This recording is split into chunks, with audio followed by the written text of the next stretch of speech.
زه نادرشاه نادر شینواری یم د لنډي کوتل ټي وي په شیشه باندې زه تاسو سره د یو شاعر مرکه کوم د عبدالرحمن الفت شینواری چې یو ځوان شاعر دی او زه تاسو سره لومړی د دغه پوښتنه کوم چې موږ سره خپله لنډه پېژندګلو وکړه. عبدالرحمن الفت صاحب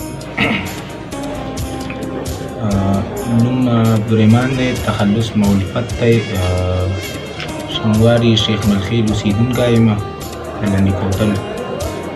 زه د نادرشاه نادر صاحب ډېره شکریه ادا کوم چې هغه په داسې سخت تنګ وخت کې دا اجلاسونه مشاعرې را جوړوي. موږ غوندې یو کمزوري شاعر له هم په دې ټي وي شیشه باندې بلنه ورکوي.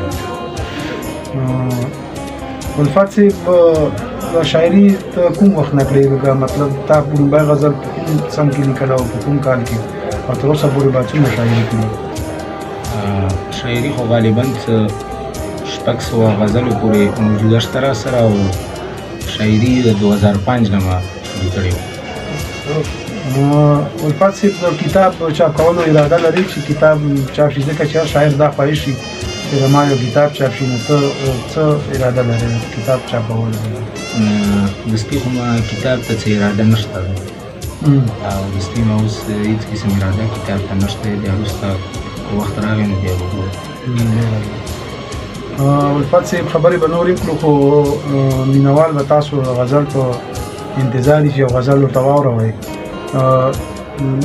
د الفت صاحب مزاحیه شاعري هم شته دی او سنجیده شاعري هم شته دی. نو اوس لومړی موږ دنه یو سنجیده غزل اورو، بیا به انشاءالله چې بل غزل مزاحیه ته راوړو. غزل مطلع عرض ده چې ستا کوم سحر کوم مازدیګر له سترګې تورې کړمه. ډېر ښه. ستا کوم سحر کوم مازدیګر له سترګې تورې کړمه او سپرلیه زه دې کوم منظر له سترګې تورې کړمه. واه ډېره ډېر ښه. نوې یاري ده نه پوهېږم څه چل نه راځي. نادر صاحب نوې یاري ده نه پوهېږم څه چل نه راځي او ځان له کړم تورې که دلبر له سترګې تورې کړمه. ډېر ښه ډېر ښه. الفت صاحب دا شعر بیا وویل. نوې یاري ده نه پوهېږم څه چل نه راځي، ځان له کړم تورې که دلبر له سترګې تورې کړمه. او ما ته هجران د اوښکو ډکه شوګیره پرته ده. ما ته هجران د اوښکو ډکه شوګیره پرته ده او ملګرو زه به سحر له سترګې تورې کړمه. او دا چې خطونه یې رادرومي جوړ یار نه راځي، دا چې خطونه یې رادرومي جوړ یار نه راځي او خدای خبردار ځل که اختر له سترګې تورې کړمه. او ښکلي اوس ډېر شو رانه سترګې شوې د یار غلطې، ښکلي اوس ډېر شو رانه سترګې شوې د یار غلطې او الفته ځم چې ټول خیبر له سترګې تورې کړم. واه ډېر ښه. ملګرو د الفت صاحب غزل تاسو واورېدل، امید لرم چې خوښ به مو شي. الفت صاحب هسې عام ژوند کې تاسو څه کار ژوند څه شی کړی، په کاروبار کړی، څه هغه کړی تاسو څه پیژنئ؟ خو بس ډرایور یم، مخکې لارو کې وم او بس اوس دغه پلینکوچ چلوم. ډېره ډېره. د ملګرو ته به یو بل غزل هم واورئ، مزاحیه غزل ورته واوروه. او زوړ نظم ارشاد اوس خو پولیستر جوړ شوی ټیک لاو چې لویه مجبوري ده ګنې تنګ په خپل روزګار یم او خړ مخاصدار یم. چې چرته چې نښته وي سوک او پړخ لغته وي، چرته چې نښته وي سوک او پړخ لغته وي، ما ته که راګورې تښتېدلی په تلوار یم او خړ مخاصدار یم. او چې څوک راته شپلي وهي او څوک مې په لرګي وهي، څوک راته شپلي وهي او څوک مې په لرګي وهي، او هېڅ نشم ویلی بکایار دوکاندار یم او خاصدار یم. او چا نه مکیلې خوړې او چا نه امرسې خوړې، چا نه مکیلې خوړې او چا نه امرسې خوړې او ځکه تحصیلدار زه بند کړی په بازار یم. چا نه مکیلې خوړې چا نه امرسې خوړې ځکه تحصیلدار زه بند کړی په بازار یم او خړ مخاصدار یم. او کړه مې اسپتال ډیوټي سخته وه یو کال ډیوټي، کړه مې اسپتال ډیوټي سخته وه یو کال ډیوټي، دا خو زه وهلی د زړو ښځو وزار یم او چې تل خورم د چړو دیګی ډک وهم کړو دیګی، تل خورم د چړو دیګی ډک وهم کړو دیګی، ځان سره پټ وایم چې لوی غړی د سرکار یم او خاصدار یم.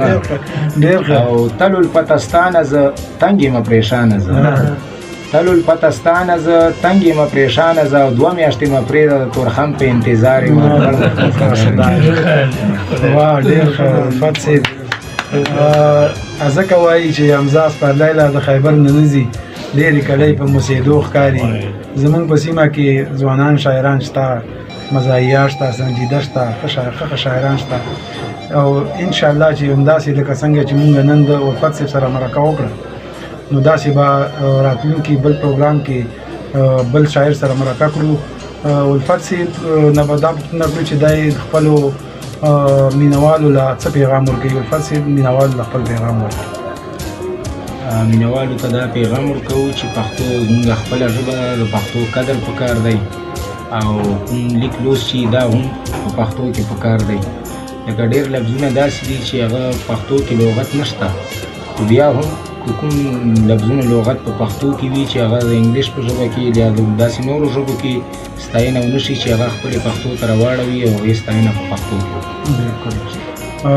ډېر ښه پیغام و بابا چې اول خپله ژبه پس د نورې ژبې بې بنیاده عمارت خو سمون نه کا بالکل چې پښتون یې غله پکار دي چې پښتو وایي پښتو لولي او پښتو دوستي موږ د پکار دي چې خپلې ژبې له ترقي ورکړو زموږ د قوم چې کوم دی دا به عمل ته ترقي کا چې موږ کله خپله ژبې له ترقي ورکړو راتلونکي مرکې پورې زه نادرشاه نادر شینواري ستاسو نه اجازت اخلم خو زما دا پیج دی لنډي کوتل ټي وي څومره ملګري چې ټولو ته زه دا وایم چې دا لایک کړئ او کمنټ ورکړئ ستاسو ډېره ډېره مننه تل اباد خوشحاله